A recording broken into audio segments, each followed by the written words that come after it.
Bom, Everardo, em primeiro lugar, queria agradecer muito aí a tua disponibilidade em participar, né? Você já conhece o projeto, o objetivo é constituir um conjunto de entrevistas com cientistas sociais que fica depois disponível para o público em geral, né? Não é um projeto só meu, individual.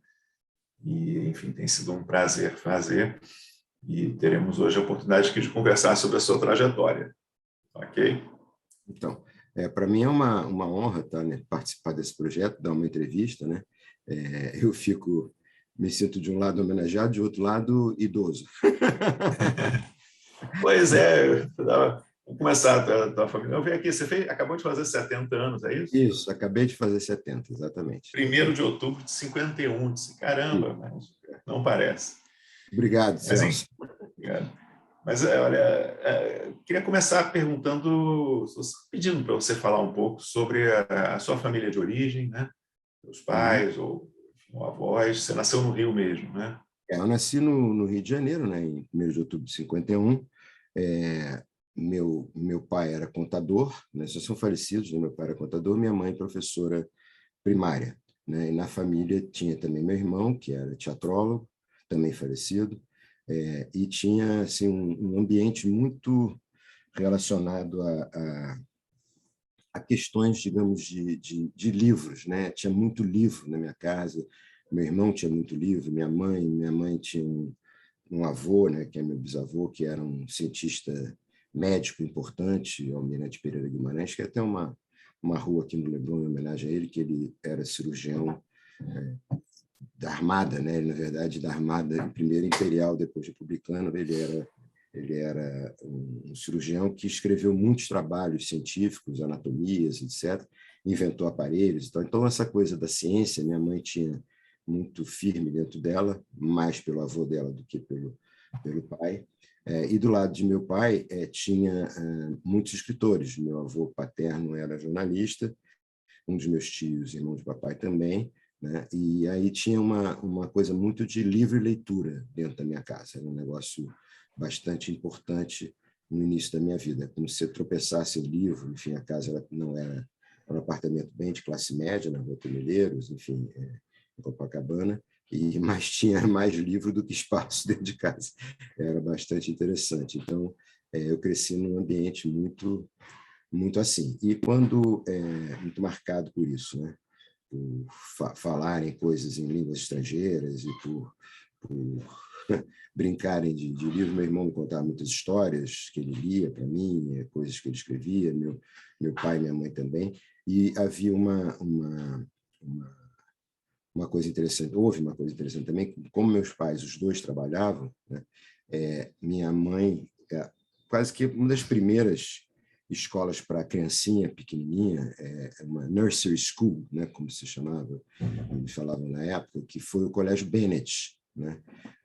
Então eu entrei para o colégio com 2 anos e meio para 3, né? Porque não dava para ficar com a voz ou para minha mãe. Minha mãe chegou a me levar até para o colégio onde ela dava aula. Algumas vezes eu fiquei sentadinho num canto enquanto ela dava aula, na escola pública, no centro da cidade. Mas meu irmão pegou até mais isso, mas eu peguei um pouco ainda. E aí eu fui para esse colégio Bennett, né, bem pequenininho, né?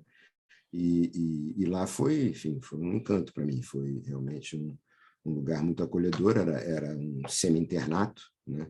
A gente entrava pela manhã, não me lembro exatamente que horas, e saía 2h30, 3 horas da tarde. Então dava tempo dos pais trabalharem, pela mamãe que trabalhava no horário um pouco mais flexível que meu pai, ela me pegava, então meu irmão ia me buscar, ele levava para casa, enfim. Meu irmão era 12 anos mais velho que eu, então quando eu tinha 4, eu já tinha 16 e podia fazer esse transporte do Flamengo para Copacabana, onde era o Colégio Bennett, né?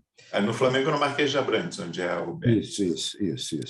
O Bennett, na verdade, ele dá para 3 ruas, né? Ele dá um lado de lá para tem um pedaço ainda, acho que Senador Vergueiro, né? Senador Vergueiro, tem aquela outra rua transversal que eu não sei o nome, e a Marquês de Abrantes era a entrada principal, entendeu? Era muito grande, tinha um pátio só para os pequenininhos, nós almoçávamos lá e tal. E daí, nesse momento, meu pai trabalhava numa instituição que não existe mais, chamada Legião Brasileira de Assistência, a LBA, né? foi uma coisa criada pelo governo Vargas, se não me engano, né, e que meu pai trabalhou lá durante muitos anos como contador. E, num certo momento, ele foi solicitado pela arquidiocese, se não me engano, por alguém de alguma ordem religiosa, para trabalhar num projeto de uma coisa chamada Congresso Eucarístico, né, que houve no Rio de Janeiro, acho 56, 54, 55, uma coisa assim. E daí ele criou uma relação muito intensa com alguns bispos e padres importantes e foi chamado direto, né, precedido, né, como se dizia, para trabalhar na fundação do que seria, né, no início das obras, do que seria o Colégio São Vicente de Paulo. Né? O padre da Congregação da Missão, os padres lazaristas, né, Congregação da Missão, eles tinham um projeto de ter uma grande escola, já tinham Caraça, né, em Minas, e ter uma grande escola no Rio de Janeiro, que então era a capital federal, para tentar ser uma escola de elite, para formar as elites para a caridade, para os valores do próprio São Vicente e da ordem. Né? E aí, esse padre, especialmente o padre Joaquim Horta, já falecido também, óbvio, ele era muito amigo e conterrâneo do Juscelino Kubitschek. Né? Então, o Juscelino deu muito apoio, ele já presidente da República, né? E o colégio acabou sendo construído todo bem rapidamente, e eu ganhei uma bolsa em 1959 para entrar no colégio. Né? Aí eu saí do Bennett, de 3, 4 anos de Bennett, para um outro colégio semi-internato, né? Que a gente chegava às 7h20 da manhã, saía às 4h30 da tarde, quando a gente não fazia bagunça, senão era retido até 5h30. E aí estudei lá até o vestibular, foi da alfabetização vestibular. Entendeu? Eram 300 e poucos alunos, eu fui um desses fundadores do colégio. Entendeu? E aí, bom, Everardo, por que você se interessou em fazer comunicação e na PUC? Em Bom, 71 que você entrou, né? Eu entrei em 71, exatamente. Aconteceu nessa época, né, nos 70, no ano do vestibular, a gente entrava mais tarde para a universidade porque a gente tinha uma coisa chamada admissão, né? Então nós tínhamos um ano a mais de ensino fundamental do que o que acontece hoje, né? Enfim, e aí a gente tinha os 4 de primário, admissão, os 4 de ginásio, mais os 3 na época, clássico ou científico, né? E eu fiz opção pelo clássico. Né? E no clássico as profissões eram direito, literatura, sei lá, essas profissões, jornalismo, né? Profissões ligadas ao antigo clássico. E aí eu achei que comunicação era um campo muito novo, eu gostava muito de escrever, eu pensei também em história, porque eu sempre gostei muito de história, mas achei que comunicação daria mais oportunidade e tal, e fiz o vestibular para comunicação. A questão da PUC, a primeira foi que eu gostava demais da PUC por conta do fato de que eu já ia para a PUC um ano antes, porque a PUC fez um cursinho pré-vestibular, naquela época, em 70, então eu frequentei esse cursinho pré-vestibular à noite, além do colégio, porque já no clássico o colégio era só pela manhã, né? Então, à noite eu fazia esse curso, fui tomando afeto pela escola, né? Pelo lugar e tal, e na época os vestibulares eram feitos, isso é uma coisa muito, muito estranha, né? Que a lembrança que eu tenho é que eles eram feitos todos no mesmo dia. Então, se você fazia para a PUC, você não podia fazer para outra escola no mesmo dia, porque lá era na mesma hora. Você ou fazia a FRJ, ou PUC, ou UF, ou alguma particular, que eu acho que só existia Santa Úrsula na época, não tenho certeza. Mas, enfim, você ou fazia para, não me lembro mais as que existiam, mas você fazia para uma dessas escolas. E se você estava lá fazendo prova para aquela escola, você não podia estar na outra fazendo prova na mesma escola. Aí eu fiz a PUC, para a PUC, né? Meu pai disse que daria para pagar, a gente não tinha pago em nenhum momento, né? Eu tive bolsa integral no primário, ginásio clássico, então daria para pagar a universidade, e aí eu entrei para a PUC, né? Muito feliz da minha vida, entendeu? Assim. Como é que era o curso de comunicação? Já era comunicação social o nome? Já. O nome era um curso bem diferente do que é hoje, em alguns aspectos, né? Era um curso. Primeiro, ele era polivalente, né? Você não tinha ainda o que depois vieram a ser as habilitações de publicidade, jornalismo, cinema, enfim, tem mais algumas relações públicas. Criaram 4 ou 5 habilitações, 5 ou 6, acho que tinha editoração também. Na minha época de estudante, era polivalente. Então, eu peguei a transformação de polivalente para habilitação, essa decisão governamental, eu peguei já como professor, né, como aluno. Então, nós éramos polivalentes, isso que significava que a gente tinha aula de tudo na comunicação, né, entendeu? Absolutamente tudo. Realmente, era surreal. Era um curso, assim, era um pot-pourri, né, bastante criativo e bastante interessante, entendeu? Mas E tinha lá ciências sociais também? tinha Disciplina de muito. ciências sociais? A PUC tinha o ciclo chamado ciclo básico, né? Então, você tinha economia, antropologia, história, sociologia, enfim, religião, enfim, aquelas matérias de um ano de ciclo básico, depois então você passava para dentro do seu departamento, que continuava tendo muita ciência social, né? Você tinha comunicação e sociologia, comunicação, fundamentos científicos da comunicação, 1, 2, 3, tinha teoria da comunicação, e como essas coisas não eram, digamos assim, muito claras, né, como objeto naquele momento, ou como reflexão, então, na verdade, você podia ter fundamentos científicos da comunicação.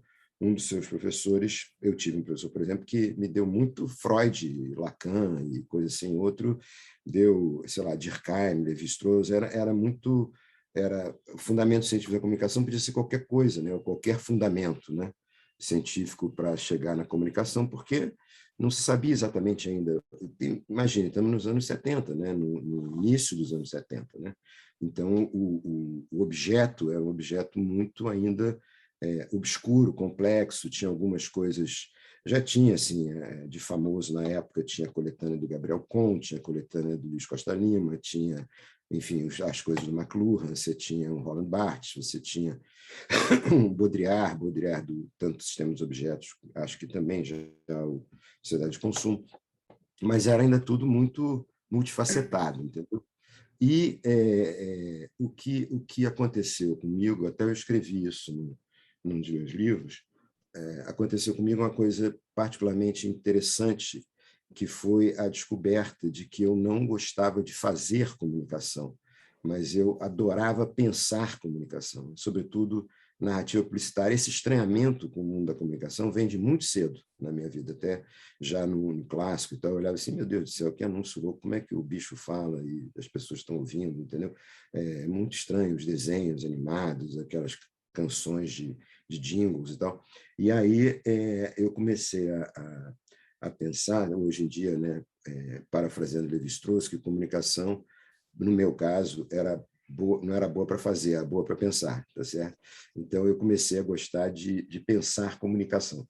E isso se deu, eu estou falando muito, Celso, você quer Não, fazer está alguma... ótimo. Não, está ótimo. E isso se deu muito por questão de um paradoxo absurdo que a gente vivia naquela época, né? Estamos no governo Médici, tá?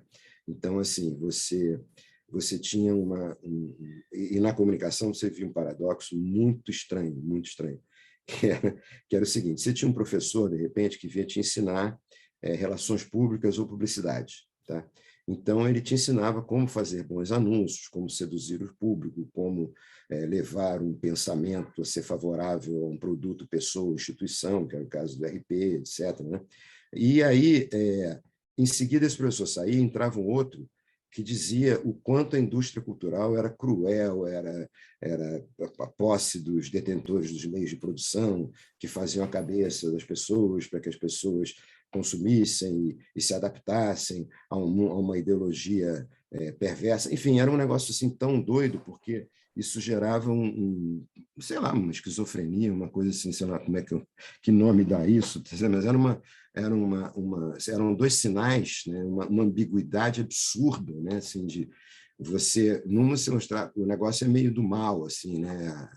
A comunicação. Tipo que Ariel Dorfman, Tipo, histórias isso em acabou quadrinho, muito, né? isso, Pato Donald e tal. Então, aí você tinha esse tipo de pensamento, e em seguida vinha alguém te ensinar como fazer tudo isso mais bem feito, melhor, portanto pior, portanto, enfim, era uma coisa assim muito estranha, entendeu? Muito difícil. E eu falo, mas ao mesmo tempo eu pensava, ó, e nessa época na PUC você tinha assim muita interação com outros colegas de outros departamentos, né? Eu fiz muitos amigos daquela época, o meu grupo geracional de PUC é um grupo Quem, bacana. quem era o pessoal, os contemporâneos? Sim, você tem, bom, Maria Laura Cavalcante, você tinha o falecido Ricardo Benzaquem, que era muito próximo, você tinha o Luiz Eduardo Soares, era meu contemporâneo também, eventualmente a gente fazia grupos de estudo. Acho que o Eduardo Vieira de Castro também estava acabando, enfim, era mais sênior, mas ele estava nesse mesmo momento. Luiz Friedman, eu me lembro de algumas pessoas assim de memória que foram Danilo Marcondes, que é meu amigo até hoje, entendeu, um filósofo. Então eu ficava assim, por um lado invejando que eles tinham que fazer trabalhos sobre coisas que eu gostaria de estar estudando, lendo e estudando. E do outro lado, eu ficava pensando assim, olha, como é que pode, né? Se não é o caso de um filósofo, mas se você desse do Danilo, né? Mas se você estuda, vamos supor, a mitologia grega, tá certo? Ninguém está te perguntando se o mito X faz bem ou faz mal para a sociedade grega da época, tá certo? Essa não é uma questão. O mito não está sentado como na cadeira de um réu, né? sendo e aí tem o famoso Humberto Eco, que faz uma bela organização disso naquela época, né? Um pouco antes, né? de eu entrar na faculdade, que é o Apocalipse Integrados, né? que ele divide toda a discussão da comunicação nesses dois grandes polos. E esses polos eram os polos que eu vivia. E eu pensava assim, meu Deus, que inveja, né? Porque se eu estiver estudando um mito, eu não tenho que dizer se esse mito é bom, mal, é correto, não é correto, faz bem, faz mal. Que coisa é essa, né? De você ter que julgar, né? Trabalhar um pensamento em que você julga o seu objeto, né? E aí eu comecei a pensar que talvez a coisa fosse mais complexa e mais interessante também, tá entendendo? E tivesse outras perspectivas, né? E aí, na graduação, aconteceu esse ponto que, para mim, é extremamente importante, que é o ponto exatamente de descobrir meu objeto de estudos, né? Que seria narrativa publicitária, consumo, narrativa midiática em geral, tá certo? Eu tenho trabalho sobre outras coisas também, além de consumo e publicidade, mas que fosse assim alguma coisa que eu tentasse entender, não com viés condenatório ou um viés de absolver e achar que era uma maravilha, tá certo? Eu tinha que tentar entender por outros caminhos, né? Então eu ganhei um objeto e nesse momento também, graças a aulas porque também a gente assistia aulas de outras pessoas, então eu assistia aula do Costa Lima, eu estava nas conferências do Foucault, aquelas de 74, né? Enfim, muita coisa acontecia. O Abraham Moles foi à PUC, né? Eu fiz um ciclo de conferências com ele. Tinha debate muito interessante, teve um debate que lotava as salas, era impressionante como lotava, um debate de estruturalismo com o marxismo, e aí de um lado era o caso Henrique Escobar, que tinha sido professor no departamento, do outro lado Luiz Costa Lima, discutindo as ideias das duas coisas, e uma plateia gigante assistindo naquelas salas duplas que a PUC tem no primeiro andar da Ala Kennedy. Então, assim, eu comecei a pensar, bom, eu tenho que entender isso por outro viés. E essas aulas de Costa Lima, outro que eu assisti foi Silviano Santiago, aulas enfim, um Magno, MD Magno, né, que é o Magno Machado Dias, psicanalista, que foi quem me deu fundamentos científicos da comunicação, um dos fundamentos, ou dois, que tinha a ver demais com estudar Freud. E eu comecei a complexificar a minha reflexão sobre as coisas ligadas à comunicação. E, ao mesmo tempo, a entender, a gostar e me identificar muito com a perspectiva antropológica, sobretudo Levi-Strauss, o estudo que Levi-Strauss faz dos mitos, ainda naquele artigo de 50 e pouco sobre o Édipo, né? Eu acho que nesse momento aí as mitológicas estão começando a ser escritas, né? São escritas ao longo dos anos 70, se não me engano, né? Então eu acho que não sei se já tinha saído cru e cozido, pelo menos talvez tivesse saído, não tenho certeza, isso agora embaralha a minha cabeça, mas enfim, tem uma coisa de começar a gostar cada vez mais de antropologia puxada mais para antropologia estrutural, tá certo? Aí aconteceu de eu...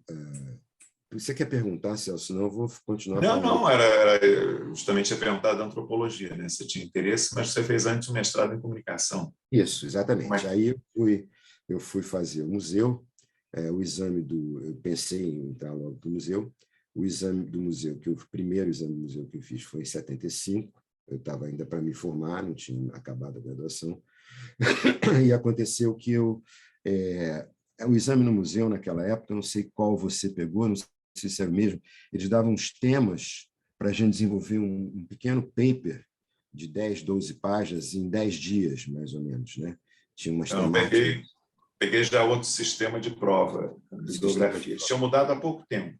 Então, eu peguei esse sistema aí, né? E aí eu fiz um paper, um trabalho, né? Um pequeno trabalho de 10, 12 páginas, e passei. Né? Cara, eles continuam avisando aqui da entrevista. E aí passei nessa parte. Né? Nessa parte, fui para a banca, e na banca não passei, acho que porque era de comunicação, enfim, porque tinham outros candidatos melhores, só passavam, sei lá, 5, 6 no museu naquela época. Né? Então, aí eu comecei como o exame seria no ano seguinte, a outra chance, né? Só em julho, né, do ano anterior. Aí aconteceu uma coisa pessoal difícil, que foi eu tive um acidente de automóvel muito grave, né, em setembro de 75, e tive que ficar de cama muito tempo, me formei de cama e tal. E aí eu tinha que tirar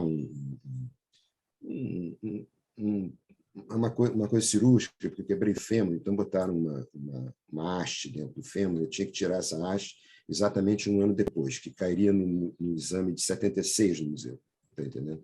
Essa segunda cirurgia que eu ia ter que fazer. Então, eu entrei para a escola de comunicação, para a ECO, que o exame da ECO era em janeiro, para começar em março. Eu entrei, passei e comecei a cursar a ECO em início de 76. Né? E aí fui cursando a ECO, e lá conhecer o ministro Sodré foi fundamental. Eu fiz cursos, a gente podia fazer curso em outros lugares, né? Então eu fiz curso no museu com o Castro Farias, fiz curso de alunos do museu. Antes disso, na própria graduação, eu tinha feito um curso de antropologia. Um deles foi com o Luiz Costa Lima e o outro foi com dividido Lígia Sigô e Alba Zaluar, dando aula lá no museu, ainda acho que com, sei lá, doutorandas, ou não sei o que elas eram naquele momento, em 72, 3, por aí, em 71, 2, 3, não me lembro em que momento elas estavam de carreira, mas eu sempre cada vez gostando mais de antropologia.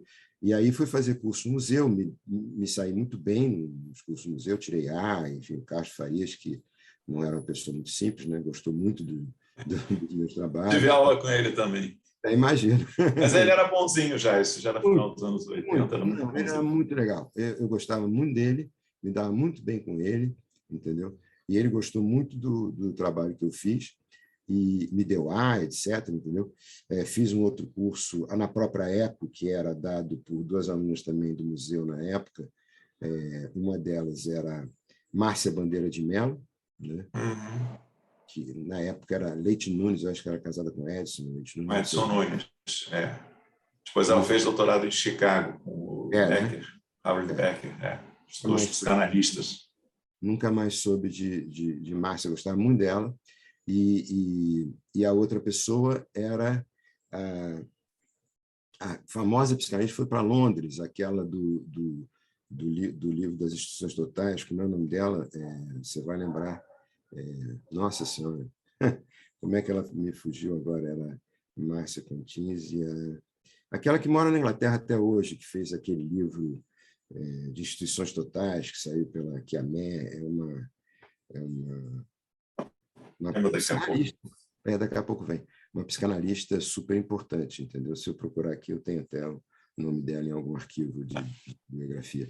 Mas, enfim, foi um curso muito que eu aprendi muito, li muito com elas, né? O Goffman, enfim, o Becker, enfim, né? Esse pessoal, né, de Chicago. E aí eu peguei 76, eu não fiz exame para o museu, porque fiz a cirurgia, continuei na ECO, 76, 7. Claro, você também é da geração de mestres de 4 anos, né? Então, sim.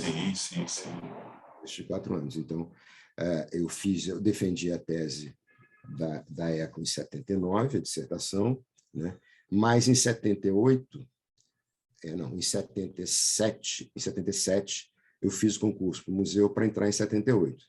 Passei novamente, dessa vez eu passei mesmo, né? Passei na entrevista, passei em tudo e tal. Até Gilberto estava na banca dizendo, não, Everardo já fez aqui curso com o Castro Faretiloá, não sei o quê, tem que entrar, não sei o quê.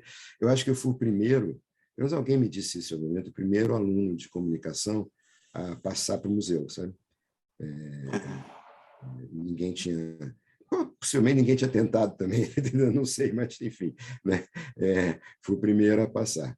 E aí lá, aí é a história, né? Lá eu conheci, entrei num lugar que parecia assim, paraíso para estudar, né? Assim, onde todo mundo, os colegas, Maria Laura era minha colega de sala, enfim, o Luiz Roberto Cardoso era meu colega de sala, enfim, a turma tinha 6 ou 7 alunos só, e foi assim um fascínio completo, né? Aquela biblioteca maravilhosa, passava horas lá. Agora, tudo isso já dando aula também, né? Porque não tinha como, né? Até eu tinha bolsa, mas você podia ter bolsa e dar aula, né? Aula, sim. Era permitido. Então, já dava aula na PUC, dava aula no colégio São Vicente, dava aula em opção de lugar e Você fazia começou, o perdão, você mestrado. começou a dar aula na PUC logo que se formou? Como é que foi isso? Em 76, em agosto de 76. Eu me formei em final de 75. Em 76, no primeiro semestre, quer dizer, eu formei em dezembro, em março, eu estava como assistente de um professor, mas sem contrato, né, e tal. E aí, em agosto de 76, me contrataram. Eu comecei a dar aula lá, mas eu já dava aula um ano antes no Colégio São Vicente, Você desde dava aula de 76. quê? Na Era uma PUC? coisa chamava na PUC ou no São Vicente? Não, nos dois, então. Não, São Vicente no colégio, né? São Vicente era o colégio, eu dava aula no que havia na época chamado curso profissionalizantes. Então, havia um profissionalizante de publicidade, os alunos de segundo grau, eles tinham que fazer de ensino médio, hoje chamado ensino médio, eles tinham que fazer um profissionalizante, medicina, arquitetura, publicidade, etc. Então, eu dava aula no de publicidade, tá? Eram alunos do primeiro e segundo ano do ensino médio. E na PUC eu comecei dando uma cadeira do ciclo básico, chamada Introdução às Técnicas de Comunicação. Entendeu? Acho que foi a primeira disciplina que eu dei, mas logo em seguida passei também para dar uma de fundamentos científicos e depois, 2 anos depois, fui para o quadro principal. Né? Deixei de ser urista e passei a ser professor, como na época chamava professor de 24 horas. Né? Quadro principal, 24 horas. E no mestrado você foi estudar os publicitários, né? Pois é, aí no mestrado acontece um encontro absolutamente fantástico na minha vida, que é com o Roberto da Mata, né? Que Não, falou tinha... mestrado em comunicação, né? sim, eu estudei a atividade publicitária, né? Como eles pensavam, como é que era o processo, todo o processo de andamento dos anúncios dentro dos pedidos de anúncio até do início até o final dentro da agência, os diferentes departamentos, enfim, né? Era uma tese sobre, digamos, o mundo publicitário, entendeu? Não tão bem feito quanto nada, nem perto daquela tese da ideologia dos publicitários, da Zilda, está entendendo? Que é muito boa, né? Que ela junta os publicitários com os números e tal. Não cheguei a fazer isso, mas eu cheguei no final dessa tese a tentar entender como o publicitário agia mentalmente como um bricoleur. Isso já está na dissertação da ECO. E aí eu encontrei com o Roberto, e aí veio os cursos. Aí foi assim, uma variedade, né? Porque você fica ali 4 anos pensando no que você vai fazer, etc. Né? Você tem um tempo para elaborar. Né? Os cursos do Gilberto, espetaculares, dos Roberto, espetaculares. Castro, eu fiz mais um. Tony Seeger dava TA1, né? Teoria Antropológica 1, que era obrigatória, né? Na minha época. E nesse curso ele pedia que a gente fizesse pequenos trabalhos ao longo do curso sobre as diferentes escolas de antropologia que ele estava ensinando. E como a gente entregava, não sei se você se lembra, nós entregávamos os papers um semestre depois do curso terminar. Né? Então a gente tinha tempo de fazer umas coisas melhores, né? mais né? Era muito legal. E aí um dos cursos do Tony, ou os 2 cursos do Tony, acabaram dando o que é etnocentrismo, né? que é um livro meu que vende muito assim, até hoje. Brasiliense, né? Primeiros Passos. Isso, exatamente, da antiga editora brasiliense, né, que já não existe mais, mas, enfim, é, isso foi resultado de papers, eu juntei vários pequenos trabalhos feitos para o Tony, né? Então, o Tony foi um cara muito acolhedor, muito legal.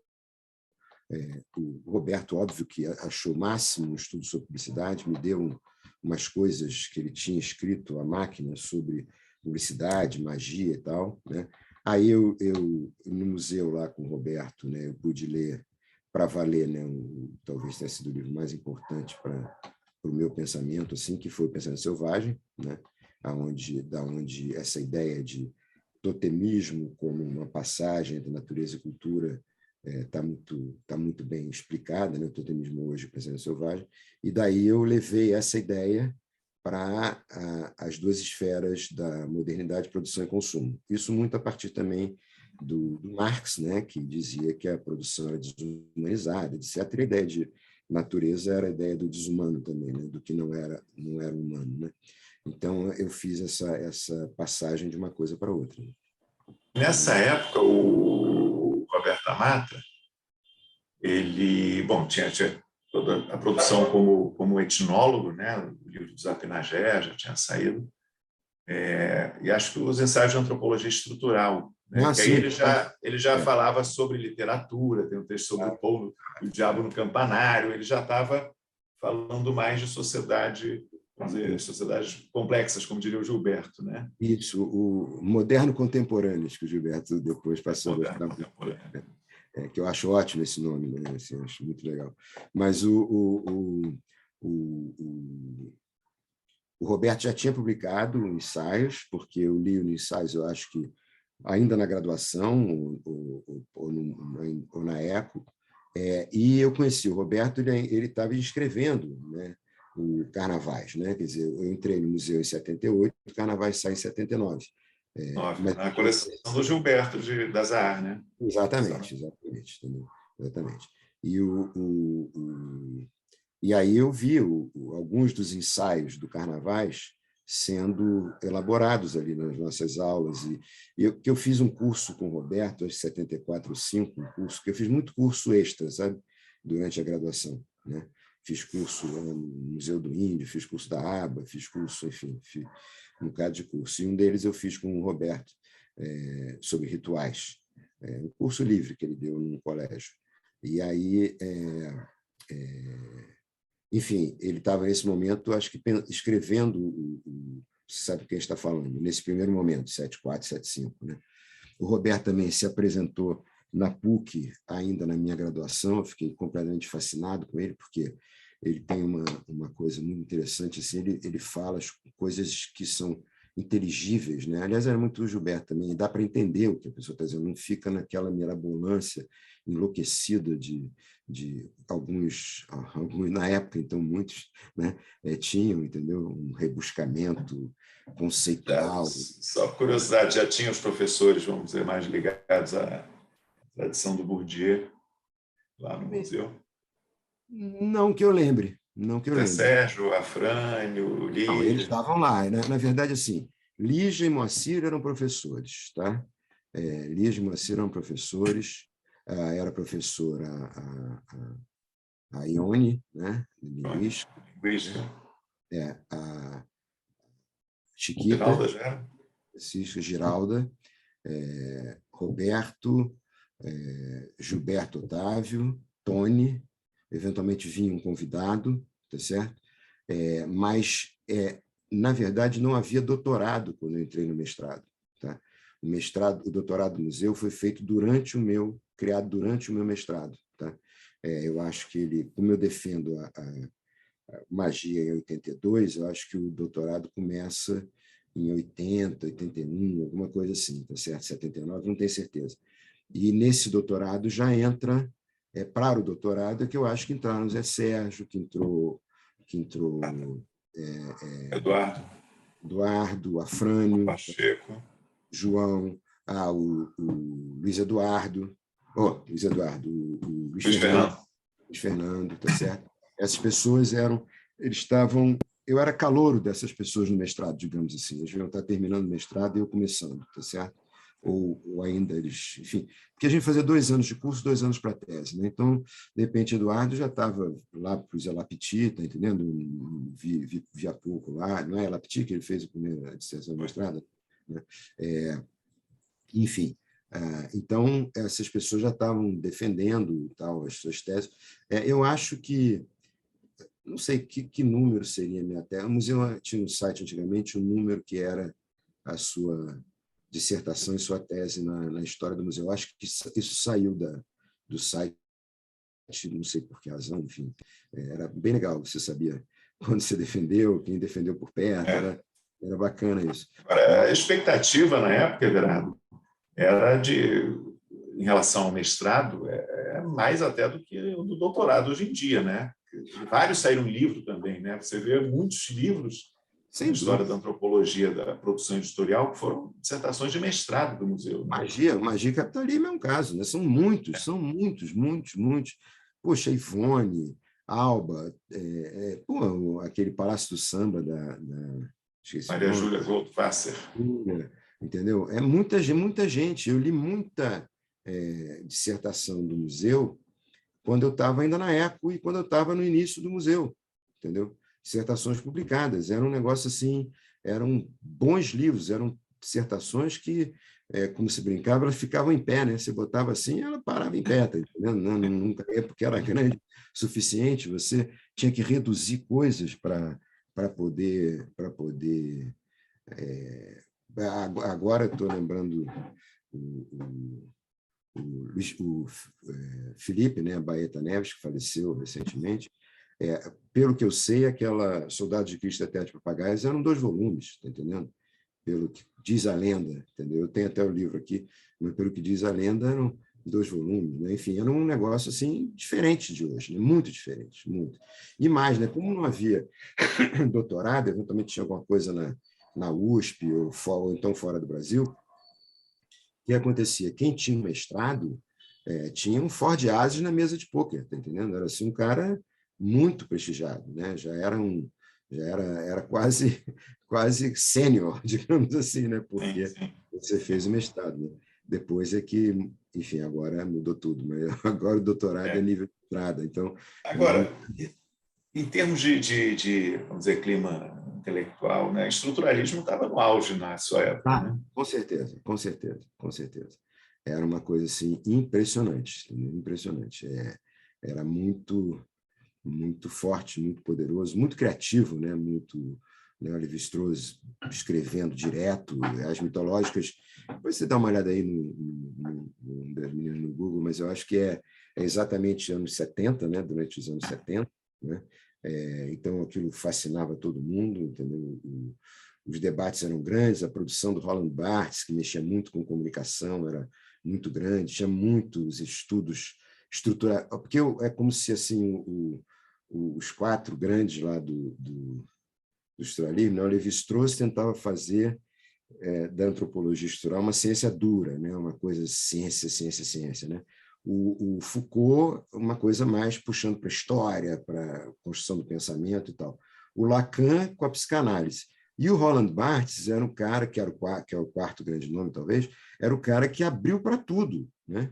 Ele abriu o estruturalismo para vários campos diferentes. Era literatura, era comunicação, enfim, é por aí, né? O Roland Barthes foi o cara que, sei lá, que levou a questão do estruturalismo para campos não tão específicos quanto seria a antropologia levi-straussiana ou a psicanálise lacaniana, né?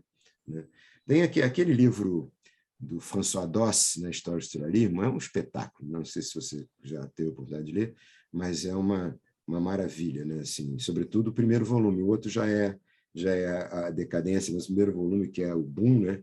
É absolutamente genial. Então, isso chega ao Brasil, com alguma diferença de tempo, né? Mas chega muito ao Brasil, chega muito pelo Roberto da Mata também, né? Enfim, demais, né? Porque o Roberto da Mata faz um livro chamado Ensaios de Antropologia Estrutural, né? Então, a gente tem aí um exemplo bem claro da força do estruturalismo naquela década de 70, né? 70. Ele ficou, seu orientador, então, ficou satisfeito com com a dissertação de mestrado, né? Magia e Capitalismo. O Roberto ficou muito contente. E aí aconteceu uma coisa muito legal. O Roberto, como orientador, ele te dava muita dica, né, de coisas para fazer, mas ele gostava de ler as coisas prontas, né? Então, mostrei uma estrutura para ele do que seria Magia e Capitalismo, ele olhou, deu uma sugestão outra, falou de um livro outro, me deu essas ideias dele que ele tinha escrito sobre... tinha uma passagem da Guadalora que faz barba com a Gillette, se transforma... Lembra desse anúncio famoso, o cara da barba, e vem uma mulher maravilhosa e faz a barba para ele, tal, a suavidade da lâmina e tal. São eram manuscritos. E aí disse, está ótimo, me traz pronto. Aí eu trouxe pronto. E aí ele leu com muita atenção, gostou demais, me ligou, muito feliz, tá certo? No doutorado também, mas no mestrado acho que mais ainda, entendeu? Não porque eu não tenha gostado do doutorado, mas porque, sei lá, o momento dele estava de... Era uma novidade na antropologia também, né? Estudar. Não, realmente era...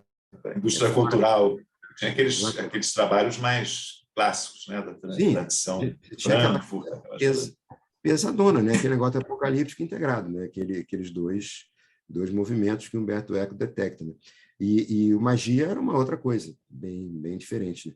E aí o Roberto me sugere o nome, né? Ele batizou, me deu 2 nomes. Um eu usei depois num artigo, que era Totem e Consumo, seria um dos nomes, e outro nome seria Magia e Capitalismo. Eu escolhi Magia e Capitalismo, no Estudo Antropológico da Publicidade, e aí quando o livro foi ser publicado pela Brasiliense, que na época era uma editora muito boa, né, muito importante, enfim, né, estamos em 85, por aí, eu ainda sou doutorando nessa época, o Roberto, eu pedi a ele um prefácio, ao invés de ele fazer aquele prefácio tradicional de 2 páginas, 1 página e meia e tal, ele me deu um dote intelectual, né? Ele escreveu um artigo sobre o trabalho do aluno dele. Isso é de uma generosidade assim que eu nunca vi. Aliás, eu nunca vi nada igual, na verdade, entendeu? Não vi mesmo, assim.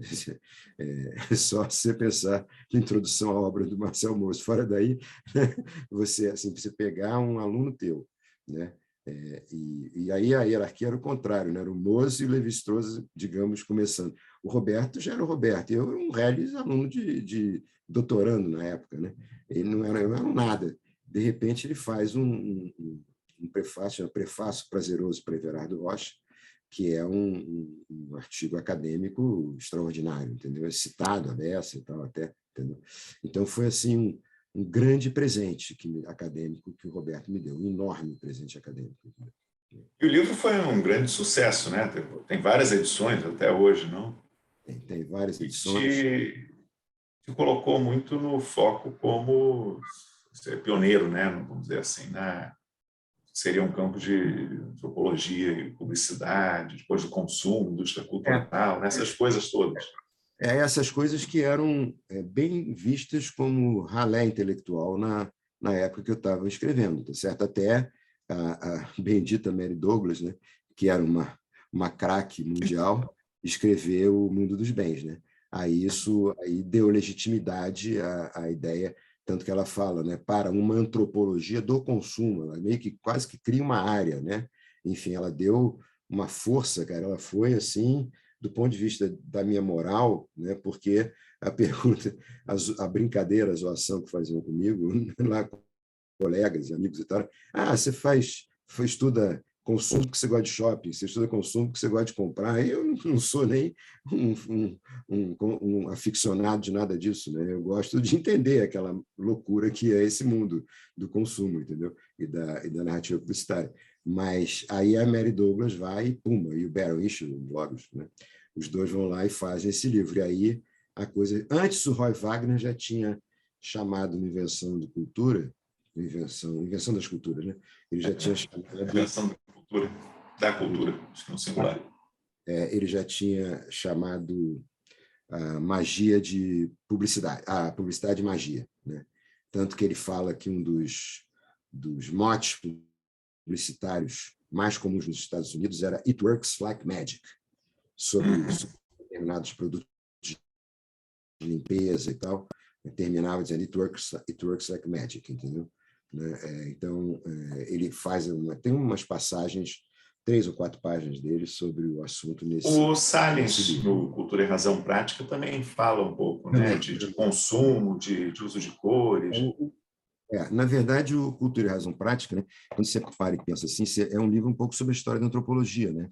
E esses dois, o viés da razão prática e o viés do simbólico, digamos assim, né? Como é que eles predominavam. E ele termina com esse capítulo, La Pensée Bourgeoisie, que é um espetáculo, né? É uma coisa bourgeoisie, né? Que é uma coisa extraordinária. O pensamento burguês, no final ali, o último capítulo, da onde eu tirei muita coisa para o meu trabalho também, entendeu? Mais até talvez para o doutorado, entendeu? Eu não sei quando ele sai no Brasil, não tenho certeza de quando é o livro. Isso foi na coleção do Gilberto também, de antropologia. Bom, mas aí você emenda, né, o doutorado direto. O doutorado era o quê? Era entrevista, projeto, não tinha Era prova. entrevista e um projeto que eu fiz um projeto sobre representações na comunicação de massa, representações de homem, mulher, relação entre homem e mulher, sexualidade. É um projeto diferente do que acabou virando a tese. E aí o Roberto topou me orientar e eu continuei direto no museu.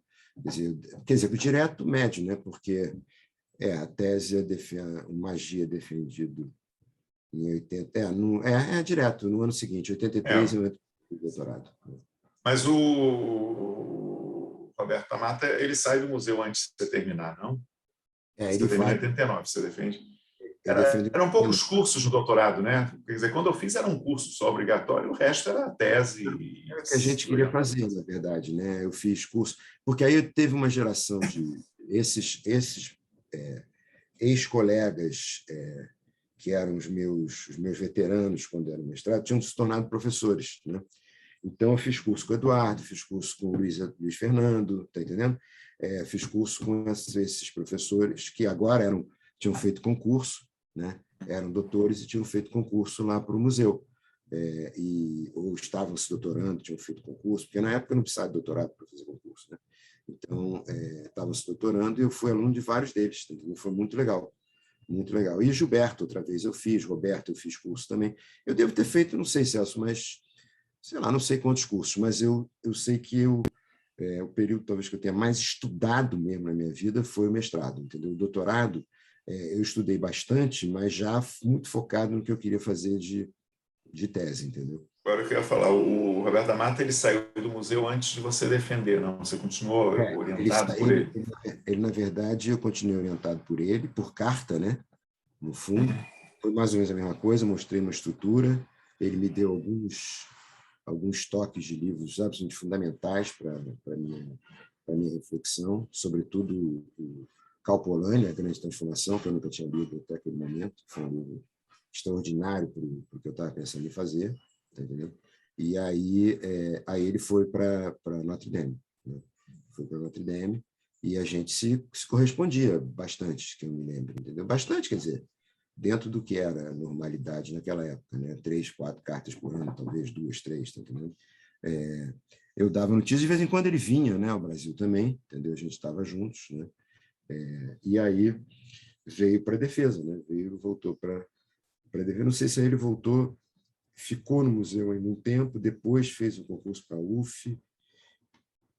Aí eu já não estava mais aluno dele, voltou, fez o Eu assisti no museu fazendo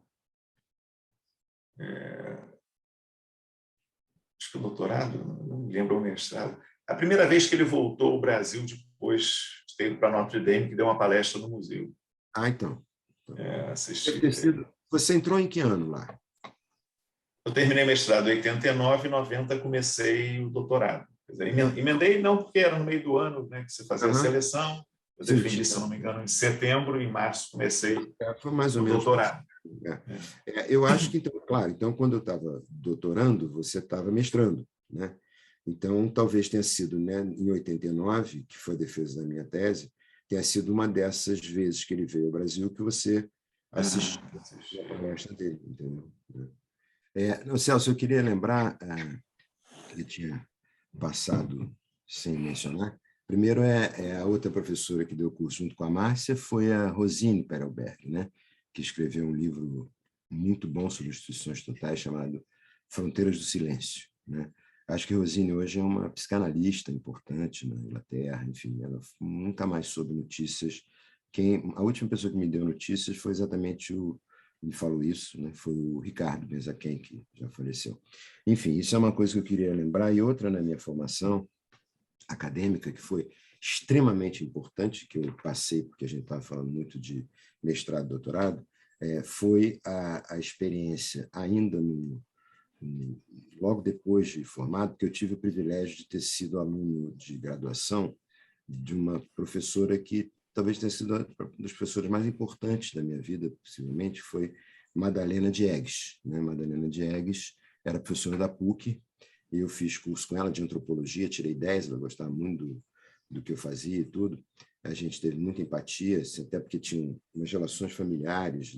Meu irmão tinha sido colega de Santo Inácio do Cacá, enfim, do Carlos Diegues, irmão dela. Então, Madalena me convidou como assistente de pesquisa no antigo Centro Latino-Americano de Pesquisa em Ciências Sociais, onde ela trabalhava, né? Que na época, eu não tenho certeza, eu acho que o diretor não era mais o pai dela, o professor Manuel Diegues Júnior, e que ficava no prédio da AGV. Eu não sei se aquele pedaço foi destruído para fazer o edifício maior, não sei, mas não era. Às vezes que eu fui em banca aí na AGV, fisicamente, eu não vi esse pedaço. Eu acho que ali fizeram derrubaram e fizeram um novo edifício, mas ele funcionava o Centro Latino-Americano de Ciências Sociais, que é, na verdade, um dos marcos das ciências sociais na história do Brasil, né? Enfim, né? Foi dali que nasceu o museu, etc. E com Madalena, eu trabalhei em 3 projetos de pesquisa, 2 no centro, aí acho que o centro acabou, não sei o que aconteceu com ele, e nós fomos para a equipe, a equipe tinha também o caso Alberto Mestre Pereira, né? A equipe foi para Casa Rui Barbosa. Mas o primeiro trabalho que nós fizemos, que era o centro de pesquisa dela, chamava-se Elites Culturais no Brasil. Eu acho que Madalena publicou isso num livro, se não me engano, do Sérgio Miceli, entendeu? Sobre elites culturais no Brasil, uma coisa assim. Ela publicou um pedaço do relatório nesse. Eu tenho aqui também, mas na memória me foge agora. E foi assim, um aprendizado de pesquisa etnográfica com Madalena, assim, absurdo, porque ela era muito boa disso, muito boa. Ela tinha sido orientanda do Roberto Cardoso, né, no museu, das primeiras turmas, acho que a primeira turma, não sei, a segunda, e ela me deu um sentido tão forte de ética, de procedimento, de maneira de seguir, de respeito ao informante, de ouvir, de o que perguntar, como perguntar. Foi realmente assim um curso, digamos, né? Assim, sem ser curso formalmente, mas foi um aprendizado de júnior em relação a sênior assim, extraordinário, né? E nesse Elites Culturais, essa primeira pesquisa de culturais brasileiras, eu tive a oportunidade de conhecer bem, assim, quer dizer, o pai dela eu já conhecia, né, o Dr. Diegues, mas o Gilberto Freire e vários outros assim, pensadores, porque a gente estudou os membros da academia, que eram, ao mesmo tempo, pelo menos de uma dessas instituições, né, o Instituto Histórico, o Conselho Federal de Cultura e a Academia Brasileira de Letras, né? E a maioria deles era de 2, pelo menos, dos 3, tá entendendo? E a gente entrevistou várias pessoas, assim, mas quem tinha muita paciência comigo para perguntas off pesquisa, bater papo e tal, era o Gilberto e o Diegues, né? Eles eram, assim, uns encantos, realmente, pessoalmente, comigo, foram de uma generosidade extraordinária. E Madalena sempre me ensinando a como fazer as coisas, entendendo? Isso, eu acho que ela foi um divisor de águas do ponto de vista do entendimento meu do que é fazer antropológico, entendeu? Assim, né? Tá? Então, eu queria deixar esse registro aqui porque eu tinha passado, porque a gente estava falando mestrado, eu esqueci essa parte de profissional de docência e de pesquisa que eu estava também fazendo junto, né? Entendeu? Então... Agora, Everato, deixa eu te perguntar, você falou da sua formação na antropologia, né, lá no museu, mestrado, doutorado, você continuava dando aula na PUC, na comunicação, onde ficou até hoje, né? Onde está Isso, até hoje. isso. E como é que era na comunicação antropólogo lá? Quer dizer, você tinha um nicho de teoria da comunicação? Olha, Então, Já tinha outras pessoas também, já, perdão. Eu estou não, lembrando aqui o Zé Carlos Rodrigues, o Zé Cláudia Carlos, Pereira. não, mas nenhum desses estava, na verdade, só o Zé Não, Carlos, né? Não, só o Zé Cláudia tem, Carlos. não, Cláudia, por Tá. exemplo, é bem mais nova, né? Hoje tem Depois teve o Maria Cláudia também Coelho, né, que Maria fez Cláudia, também humorista, antropologia e o Arnaldo comunicação. Delau, que é sociólogo, entendeu? Ronaldo Elon. Estão na UERJ nesse momento. A Maria Cláudia, acho que está nas ciências sociais, o Ronaldo na comunicação. Mas o Cláudio Pereira é bem mais jovem, né? Assim, entra bem depois de mim, né? Na comunicação. O que Zé acontecia? Carlos já está. Zé Carlos estava mais ou menos, entrou junto comigo. Naquela época, Zé Carlos tinha uma geração de professores ali, alguns mais velhos que eu, né? Que eram Magno, Zé Carlos, Drauzio, Carlos Dório, uma série de professores que a gente dava aula em todos os lugares, na verdade. Dava aula na Estácio, na faixa, aqui, ali, assim aquele popurrí de juntar um dinheirinho daqui, 4 horas dali, 4 dali, 8 dali, tá entendendo? E fazer um salário, entendeu? Isso era muito comum naquele momento que estava acontecendo. Era o início de algumas faculdades particulares que depois viraram grandes conglomerados, como o caso da Estácio, né? Então, tinha essas pessoas lá. Só que a gente só tinha graduação, Celso. Então, como nós só tínhamos graduação, e assim permanecemos até, vamos lá, até 2002, quando veio o mestrado, quer dizer, entre 76, que eu entro no quadro principal, e 2002, quer dizer, são 20 e poucos anos só de graduação. Então, você fazia pesquisa porque gostava, entendeu? Eu escrevia porque gostava, mas isso não era cobrado, digamos, tá certo? Não havia digamos, um projeto. De repente, Ronaldo e eu resolvemos fazer alguma coisa juntos. Maria Cláudia e eu fizemos 1 ou 2 artigos juntos, entendeu? Aí eu também comecei a ter nessa época, eu fui chamado para fazer parte pelo departamento de um negócio chamado Pronex, que era Programa de Núcleos de Excelência, que era puxado pela PEAD da UFRJ, né? Aí eu comecei a também dar aula lá e escrever artigos lá com a professora Ângela, principalmente com a Ângela da Rocha, que participou até da minha banca de doutorado. Enfim, eu comecei a ter essas interlocuções, mas no departamento em si, não havia... Quando você só tem uma graduação, é meio um escolão, né? Assim, a preocupação de você ter uma das melhores graduações do país, mas, ao mesmo tempo, a preocupação com o desenvolvimento, digamos, da pesquisa acadêmica, ela começa a acontecer quando você tem mestrado e doutorado. Fora daí é muito difícil, né? Não consigo ver de outra forma, né? Então, aí é o grande divisor de águas para mim, dentro da minha trajetória na PUC, é o surgimento do mestrado em 2002 e do doutorado em 2012. Né? Então, são esses últimos 20 anos, vamos lá, né, em que eu pude... a minha carreira acadêmica é engraçado porque eu sempre gostei de fazer o que eu fazia, né, de sentar e escrever, fazer alguma coisa, escrever um artigo, pensar alguma coisa, publicar um livro. Sempre foi uma coisa muito prazerosa para mim, era assim, a minha vocação. Eu gosto muito da aula também, mas a minha vocação sempre foi desse tipo de trabalho mais acadêmico, tá entendendo? E aí eu fui fazendo uma produção porque era o meu sentido de existência, tá entendendo? Mas não porque houvesse assim uma obrigatoriedade ou uma linha de trabalho muito bem definida, entendeu? Quer dizer, depois no mestrado, doutorado, sim, aí você começa a ter os vínculos necessários para até ampliar e ter interlocuções muito maiores, e agora as coisas funcionam bem vinculadas mesmo, entendeu? Na minha vida. Foi uma experiência extraordinária. Assim. Você vê, é engraçado porque, como eu sou um doutor de 1989, eu era chamado para muita banca, né? Porque não tinha quase doutor, né? Entendeu? Então, quando que exigiram doutorado para as bancas, eu fui chamado para muita banca aqui no Rio Grande do Sul, o Ruben Oliven, de quem eu gosto muito, tem uma relação muito agradável, uma pessoa maravilhosa. Não sei se já foi entrevistado por vocês, mas ele é um grande... Já foi. É um Já grande... fiz entrevista com o Raul Rubens. Ele é uma pessoa extraordinária, é um grande pensador também, e me chamou. A minha primeira banca da vida de mestrado foi na URGS, lá com o Rubem. Entendeu? Então, e aí, logo depois do meu doutorado, foi início de 90, meu doutorado é segunda metade de 89, início de 90, pimba, vou para Porto Alegre para participar da primeira banca, nervosíssimo, tá entendendo? que é participar de uma banca, tá entendendo? Enfim, e aí você perguntou sobre, eu me perdi um pouco agora que a gente começou a falar. Não, no departamento de comunicação, Sim.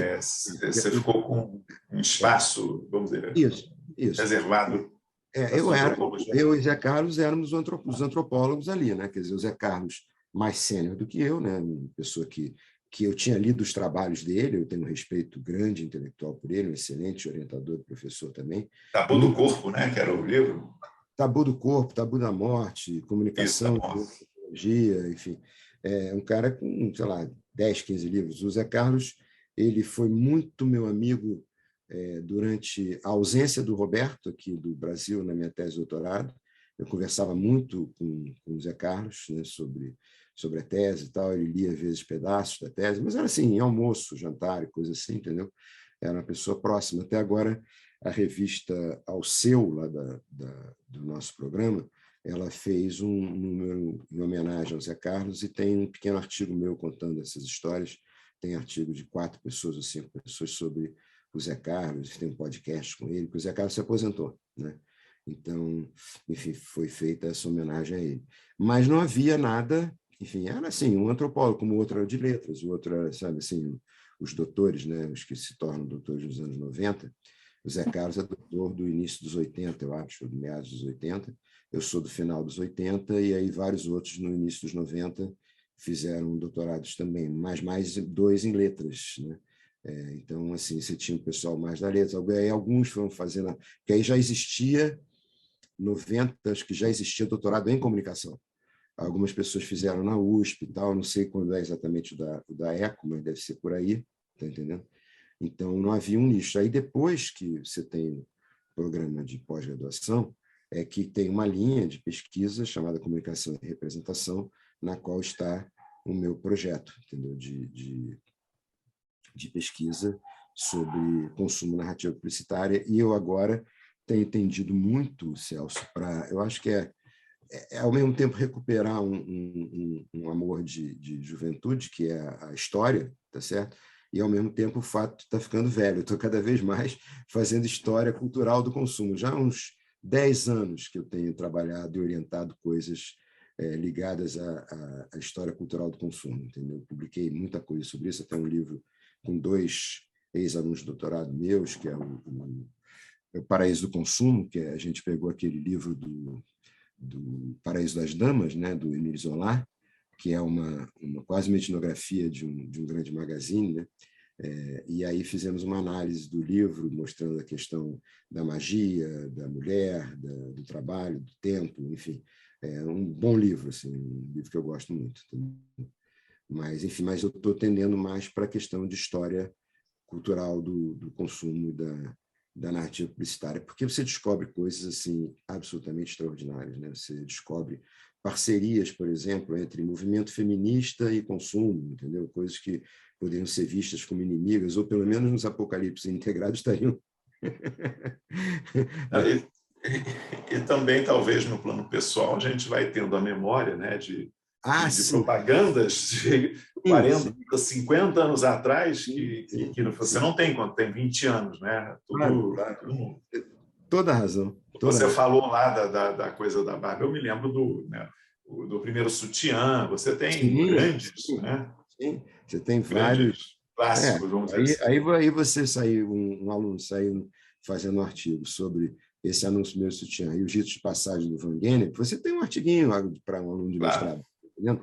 Então, são coisas assim que estão me interessando cada vez mais, tá entendendo? Coisas, relação entre moda e lei suntuária, que tem uma tese sobre isso. Tem uma aluna minha que fez uma tese muito interessante sobre a bicicleta e o movimento feminista, como a bicicleta fez chama-se Bia Beralda, outra da moda é a Olga Bon, fizeram teses muito interessantes sobre coisas de história cultural, entendeu? Tem um aluno, William, que fez uma tese muito interessante sobre como que os grandes magazines no final do século XIX e os grandes shoppings da década de 40 e 50 nos Estados Unidos meio que trouxeram a discussão de uma coisa chamada classe média. Todo mundo começa a falar de classe média naquele momento, lá no final do século XIX, e depois quando vem... É como se os bons de consumo trouxessem à discussão uma ideia de classe média que é uma coisa muito, sei lá, impalpável, assim, difícil, né? Então, ele faz uma tese, esse rapaz é até professor do IFIX agora, mas, enfim, aí começa a ter uma linha mesmo, começa a ter uma coisa mais, digamos, mais direcionada, né? Porque antes você podia direcionar um pouco, talvez, monografias de graduação, mas aí era um aluno ou outro, né, que iria para a vida acadêmica, eventualmente, o resto ia para trabalhar mesmo, para empregos de jornalismo, publicidade, então não se interessava muito pelo mundo acadêmico. Agora, Everardo, você fez a tua pesquisa, né, que resultou no Magia e Capitalismo, tem o que é 40 anos mais ou menos, né? Como é que você 82, é, como é que você vê 4 décadas depois, né, esse universo que você foi pioneiro, né, sobre certa antropologia do consumo, da propaganda, mídia, essas coisas, indústria cultural, que se misturam? Olha, eu te diria uma coisa que eu acho que é bem interessante. Quer dizer, eu jamais esperava, a gente nunca espera, né, quando está fazendo, que os seus trabalhos tenham uma durabilidade, uma consequência bacana, tá entendendo? Isso me deixa muito feliz, óbvio, né? Assim, tanto ele quanto a Sociedade do Sonho são bastante citados, etc., até o doutorado também, né? Artigos que eu escrevo, que eu escrevi lá atrás, enfim. Mas o que eu vejo muito claro é o seguinte, Celso, assim, eu te diria que a questão da antropologia do consumo, digamos assim, se nós hoje formos olhar todas as linhas de pesquisa e projetos dos PPG-CONs da área de ciências sociais, tá? Dos PPG-CONs, dos PPGs da área de ciências sociais, né? Você dificilmente encontra, você encontra muita coisa sobre trabalho, sobre produção, etc., mas ainda não encontra, né, alguma coisa autônoma ou que tenha muito espaço na antropologia, estrito senso, tá? Ou na sociologia, estrito senso. Tá? Talvez mais numa que noutra, mas alguma coisa existe. Eu não fiz essa pesquisa, tá? Eu estou dizendo de impressão. Tá? Esse assunto meio que migrou para a comunicação, tá? Para a área de pesquisa da comunicação. Ela nasce ali, quer dizer, você tem aqueles pioneiríssimos, né? O Weber, no final de 1899, aí você tem o Zimmel, com o negócio do fashion, você tem o luxo dos homens, você tem algumas coisas assim lá atrás, mas as coisas começam a acontecer mesmo nos anos 70, né? 70, 80, né? Que é onde você tem a geração que está o Roy Wagner, tá a Mary Douglas, o Salins, estou eu, tá o Colin Campbell, o Daniel Miller, essas pessoas publicam mais ou menos na mesma época ali, eles, alguns dos anos 70, outros dos anos 80. E aí aquilo não sei se andou na antropologia de forma tão forte quanto andou na comunicação, porque passou a ser um tema bastante central na comunicação. Você tem programas inteiros, né, que se chamam Comunicação e Práticas de Consumo, que é o caso, por exemplo, da ESPM de São Paulo, tá entendendo? Você tem nichos e linhas em toda parte. Assim, você tem um GT na nossa Unbox, que se chama Compós, tá certo? Que tem um GT sobre consumos, tá entendendo? Né? Então, a área cresceu muito dentro da comunicação, que é uma coisa bastante interessante, porque, na verdade, é a área que eu estou. Né? Então, assim, talvez tenha sido até parte, né, essa coisa que chegou. As redes sociais ajudaram muito também, que é uma coisa muito que a comunicação gosta, né? E que aí o consumo também passou a ser... Enfim, eu vejo como uma área hoje muito própria da comunicação. Entendeu? Agora, o que eu vejo, realmente, na antropologia, assim, eu lembro a Lívia Barbosa, né, antropologia do Tem a consumo. Lívia, claro. Mas que Lívia trabalhou Barbosa, na agora SPM, acho que na comunicação também, né? também. Mas eu vejo muito em algumas mídias, por exemplo, o LinkedIn, né, muitos antropólogos, ou enfim, se dizem antropólogos, né, vamos dizer, uma área de trabalho que chamam de user experience, né, o X, que é isso, né, quer dizer, a publicidade, no fundo, propaganda é o efeito sobre o consumo, né? Me parece, eu não sou da área, mas É a vejo narrativa muito. do consumo, é a principal narrativa sobre o consumo. O consumo não existiria sem a narrativa publicitária. Uma coisa é a outra e a outra é uma. não tem jeito. Ok. Bom, Mas, Everardo, agora... mas eu vejo isso sim, eu vejo isso, você está falando de mercado, em LinkedIn, etc., porque você tem aí um campo que as empresas podem, eventualmente, comprar seu trabalho, enfim. Agora, as ciências sociais duras, elas têm muita reticência quanto a isso, né? A comunicação nem tanto, a ADM nada, tá entendendo? Não tem resistência nenhuma. Então, essas coisas. Aí, na ADM, na área de administração, começou a surgir o Consumer Culture Theory, né? Que agora, que é a antropologia do consumo com outro nome, na verdade, entendeu? É. É, né? Enfim. Bom, tem duas perguntas assim, pessoais, não íntimas não, mas pessoais. Primeiro, assim, como é que você viu a pandemia, né? Porque a gente está há 1 ano e meio. A PUC ainda está online? Tá, Você? tá. A FGV também. Desde março a gente está dando aula online. Mas como é É. que foi a tua adaptação pessoal e profissional, acadêmica nessa coisa inesperada que passamos, né? Ninguém imaginava que ia ficar Sem 1 ano e meio. dúvida. Era questão de semanas, viraram meses. Aqui É, eu, estamos. bom, tem um plano pessoal e tem um plano institucional, né?